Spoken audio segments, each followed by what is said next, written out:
көктем мерекесі жыл басы.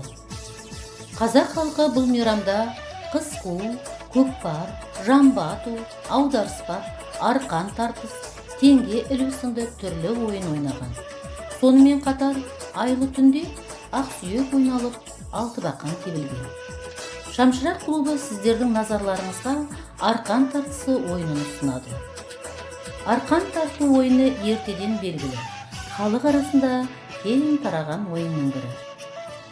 Қазақ жігіттері қара күшке бейімді болғандықтан, көбінесе ерлер ойыны болып есептеледі.